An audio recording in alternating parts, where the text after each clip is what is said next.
मी patient नाहीये, माझी आई आहे, मागे बसलेली आहे. 10 वर्ष झाले तिला त्रास सुरू झाला होता. स्लोली स्टडीली ग्रॅज्युअली जो त्रास चालू झाला 2018 सालानंतर तो वाढत गेला. आम्ही दवाखाने दाखवले, निगडीला जात होतो.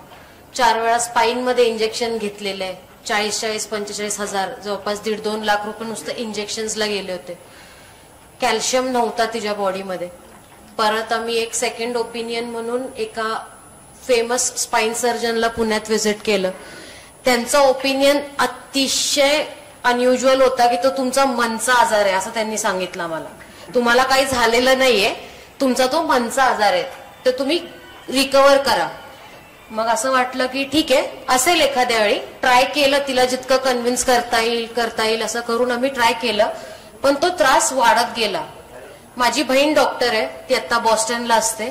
तिचा क्लासमेट सरांकडे होता इंटर्नशिपसाठी बहुतेक. तर इंजेक्शन घेऊन सुद्धा फरक पडत नव्हता. आणि एक दिवस असा होता, तिला ट्रिपला जायचं होतं कारण तिला फिरायला आवडतं, पण तिला उठता येत नव्हतं आणि ती फरशीवर बसली. तिला वॉशरूमला जायचं होतं.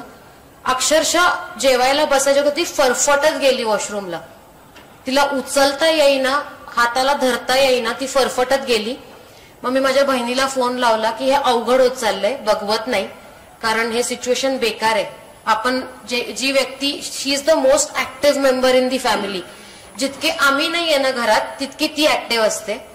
पण तिला जेव्हा तेव्हा तसं चालता फरफटत जाताना बघितलं तर वाटलं बहिणीला फोन करून सांगावं, situation is going out of hands. तर मग तिने तिच्या क्लासमेटनी सजेस्ट केलं की राहुल चौधरींना भेटा, एकदा भेटून तर बघा. ऑपरेशन नाही सांगितलं तर पुढचं काही करता येईल, बघूयात. आम्ही 2-3 दिवसांनी अपॉइंटमेंट बुक केली आणि मी गेले तिच्या बरोबर. मी नेहमीच जाते. मी गेले, त्यांना आम्ही सगळे रिपोर्ट्स दाखवले. 3-4 वर्षाचे MRIs, लेटेस्ट लास्ट इयरचा MRI, सगळे MRI दाखवले. पार इंजेक्शन घेतलेल्यांचे रिसीट्स दाखवले, सगळं सांगितलं. सरांनी 1 आठवडा टाइम घेतला, म्हणले मला एकदा चेक करू दे. 1 आठवड्यानंतर सर आम्ही परत गेलो, तर सर म्हणले आपण ऑपरेशन करू दिवाळीच्या नंतर. ती गुजरातला जाऊन आली, त्यात सुद्धा ती जाऊन आली 10 दिवस ट्रेनमध्ये बसून. कशी गेली काय गेली माहित नाही, परत आली. आम्ही त्याच आठवड्यात ऍडमिट झालो. मम्मी ऍडमिट झाली. माझ्या वडिलांना भीती होती, स्पाईनचं ऑपरेशन आहे, पुढं मागं काय झालं तर she will not be able to continue. पण आम्ही गॅरंटी दिली की जे होईल ते होईल, बघूयात. आणि जसं सगळेच म्हणतात, डॉक्टरांनी एक ट्रस्ट दिला होता. तिचा पण तोच प्रश्न होता की मी चालेन का, चालले नाही तरी निदान मला बाकीचे एक्सरसाइजेस ऍक्टिव्हिटीज करायचे आणि माझं दुखणं बंद होईल का, तिचा पहिला प्रश्न हा होता. जसं सर म्हणाले की लोकांना वाटतं की हा काय नाटक करतोय, आम्हाला पण वाटायचं एक टाइमला की is she pretending to be in that pain, पण ते नव्हतं. ते जेव्हा त्रास व्हायला लागला तेव्हा आम्हाला जाणवायला लागलं.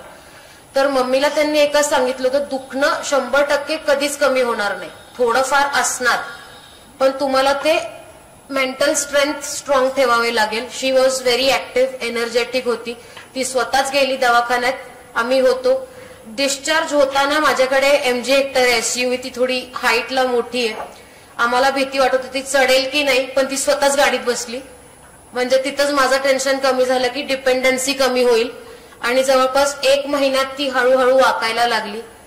ऍब्सोल्युटली राईट जेव्हा कोणी म्हणतं की patient has to be strong, कारण जर तो पेशंट स्ट्रॉंग राहिला तर ती फॅमिली स्ट्रॉंग राहते. माझ्या वडिलांचा बायपास झालेला, even I have seen him being the strongest. म्हणजे आम्ही 2 मुली आहोत, आम्ही दोघी. बहीण डॉक्टर आहे तर शी इज व्हेरी इमोशनली, तेवढी इमोशनली वीक नाहीये, मी खूप आहे. पण त्या दोघांना जेव्हा बघितलं ना की उभं राहून ते स्वतःच सगळं करतायत. आता तिला काही लागत नाही, ती स्वतः वाकू शकते, भांडी लावायचं, हे करायचं. तिला पाणी भरता येत नाही कारण ते वजनदार असतं, पण अदरवाईज ती बाकी सगळी कामं करते. ती इकेबाना शिकते, जॅपनीज फ्लावर अरेंजमेंट, ती स्पर्धेत भाग घेते. तिला इतकं ऍक्टिव्हनेस परत आलंय ते सरांमुळे, आय बिलीव्ह. आणि त्यानंतर माझ्या मम्मीचं ऑपरेशन झाल्यानंतर माझ्या मावस भावाचं ऑपरेशन पण सरांनी केलं. आणि त्या टायमिंगला तो कधीच दवाखान्यात गेला नव्हता त्या पिरियडमध्ये. मी त्याला एवढं सांगितलं, जायचं असेल तर चौधरी सरांकडे जा, दुसरं तुला ओपिनियन घ्यायचंय घे, काय करायचंय ते कर, या माणसाकडे जा, हा तुला बरा करून देईन. आणि मीच घेऊन गेले होते, बिलकुल मीच आणलं होतं. मी त्याला म्हणजे त्याचं रिसेंटली लग्न झालं, तो येऊ नाही शकला कार्यक्रमाला, मीच घेऊन गेले होते आणि मी त्याला म्हणलं होतं तू काही कर, या माणसाकडेच जा, कारण मम्मीला त्यांनी उभं केलंय, तू पण होशील. छोटा ऑपरेशन होता पण तो आज इतका व्यवस्थित रिकव्हर करतोय. त्यानंतर माझ्या मावस बहिणीच्या सासूबाईंचं पण ट्रीटमेंट सरांकडे चालू आहे हाताचं. तर हो, he has given a life to her. ती बोलत नाही ऍक्च्युली, त्यामुळे तिने मला पाठवलं. ती खूप इंट्रोवर्ट आहे या बाबतीत, पण हा ऍब्सोल्युटली थँकफुल त्या इंटर्नला तुमच्या, ऍक्च्युली तो माझ्या बहिणीचा क्लासमेट होता, तिचा चांगला फ्रेंड होता. त्यांनी सजेस्ट केलं, तो म्हणला ह्यांच्याकडे जावा, तुम्हाला दुसरा डॉक्टर बघायची गरज पडणार नाही. And that words proved right. आम्हाला तिसऱ्या डॉक्टरकडे जावंच नाही लागलं. जसं फिजिओथेरपीचं सांगितलं होतं, मम्मीने 6 महिने फिजिओथेरपी केली, 3 पण नाही 6 महिने. वॉकिंग चालू आहे. तिचं खाण्यापिण्याकडे थोडं दुर्लक्ष होतं, बट अदरवाईज सरांनी तिला बरेच मेथड्स सांगितलेत की असं वाका, थोडं असं वाका, बसा, फिरा, जास्त वेळ झोपू नका. ती गोष्ट ती अजून पण फॉलो करते आणि ती आता खूप ऍक्टिव्ह आहे. म्हणजे आम्हाला वाटलं नव्हतं की ती चालेल, कारण आमच्या एक रिलेटिव्ह आहेत, त्यांचं दुसरीकडे ऑपरेशन झालं होतं, त्यांना पण 8 महिने झाले, ते अजून बेड रिडन आहेत, उठायला तयार नाहीयेत. ऑपरेशन ते त्या फेज मधून बाहेर पडायला तयार नाहीत की ऑपरेशन झालंय. But I saw her within 15 days ती थोडं थोडं वाकायला बघत होती. आता ती पायऱ्या चढू शकते. 2 महिन्यात ती पायऱ्या चढायला लागली. आमचा 3 मजली बंगला आहे, आता ती 3 मजली चढून जाऊन खाली उतरू शकते. तेवढी एनर्जी तिच्यात होती, त्यामुळे तिने केलं. आणि मी बिंग हर डॉटर, मी खूप इमोशनली वीक आहे, पण तिच्यामुळे आपल्याला पण वाटतं की ठीक आहे, आपण पण तेवढं स्ट्रॉंग राहिलं पाहिजे. तर त्यांच्याच मेंटल स्टेटमुळे आम्ही तेवढं स्ट्रॉंग राहिलो. माझी बहीण अजून तिला भेटायला येऊ शकलेली नाहीये अनफॉर्च्युनेटली, पण तिचं ऑपरेशन झाल्यापासूनच चालू होतं व्हिडिओ कॉल हे ते, आणि तिचे फ्रेंड्स वगैरे सगळे होते, चेक करत होते काय काय नाही व्यवस्थित. ती सारखं विचारते फोन करून, मम्मी बरं आहे ना, डॉक्टर काय म्हणले, एक्सरे काढलाय का, काय म्हणते एक्सरे, बेसिक इन्फॉर्मेशन घेत राहते. So thank you so much sir. Thank you. आणि इट इज रिअली स्पेशल. माझा भाऊ पण नाही येऊ शकला, पण जर तोही असता तर तोही हेच मांडला असता की तो आज उभा राहिलाय तो त्यांच्यामुळे, कारण त्याचं वय वर्ष आता 31 आहे, माझ्याच वयाचं आहे. त्याला पण असंच उडी मारल्यामुळे काहीतरी झालं होतं आणि तो तर उठू सुद्धा बसत नव्हता आणि तो अक्षरशः रडायचा.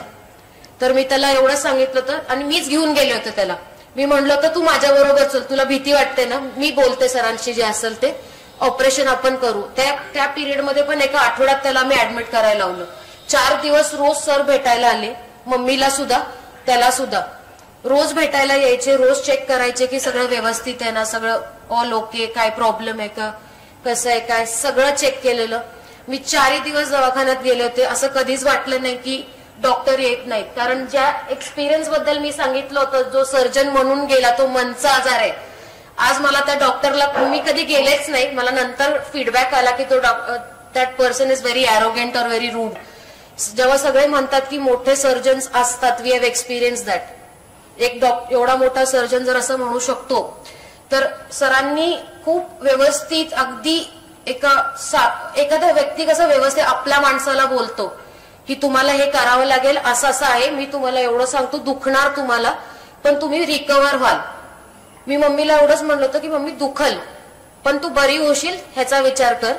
शी इज कम्प्लिटली फाईन नाव, रिकव्हरिंग.